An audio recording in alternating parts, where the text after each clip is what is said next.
شہریت کسی بھی ریاست کی کسی بھی فرد کی وہ قانونی حیثیت ہے جو اس کے لیے تمام بنیادی حقوق اور سہولیات کی فراہمی کی ضامن ہوتی ہے۔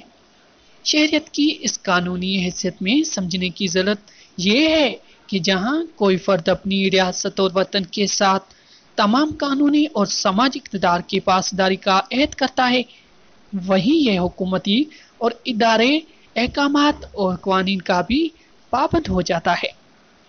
ایک اچھا شہری وہی ہوتا ہے جو ریاست کے تمام قوانین کے پاسداری کرتا ہو اور ترقی و خوشحالی میں اپنا کردار ادا کرنے میں کوئی کمی نہیں کرتا۔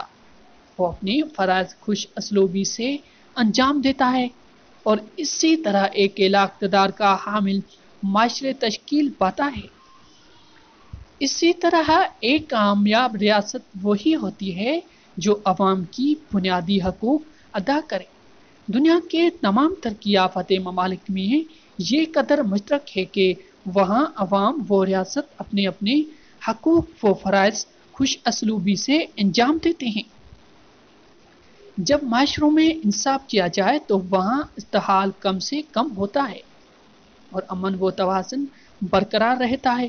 اگر ہم ایشیا میں پاکستان اور بھارت کے نظام کا جائزہ لیں تو ہمیں ان کی تنزلی اور عدم استحکام کے پیچھے استحال کی مختلف شکلیں نظر آتی ہیں۔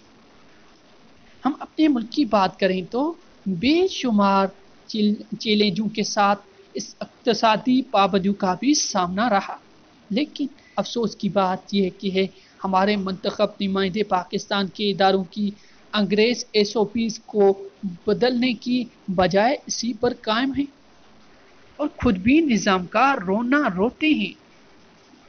یہی نہیں بلکہ اختیارات اور طاقت کا ناجائز اور غیر قانونی استعمال اور سرکاری اداروں میں مداخلت بھی کرتے ہیں۔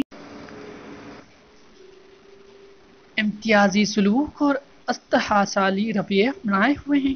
ایک طرف تو حکومت کہتی ہے کہ ہم اچھے شہری ہونے کا ثبوت دیں، دوسری طرف ہر قانونی کام میں رکاوٹیں کھڑی کر رکھی ہیں اور اداروں کی سطح پر اصلاحات اور نظام کو بہتر بنانے پر کوئی توجہ نہیں دی جا رہی۔ تعلیم و صحت جیسے شعبے تو ایک طرف، یہاں تو عدلیہ کے ماتحت یا اس کی ذیلی ادارے بھی استحصال سے پاک نہیں، اور اسی طرح متعلق دیگر محکمہ بربادی کی طرف بڑھ رہے ہیں۔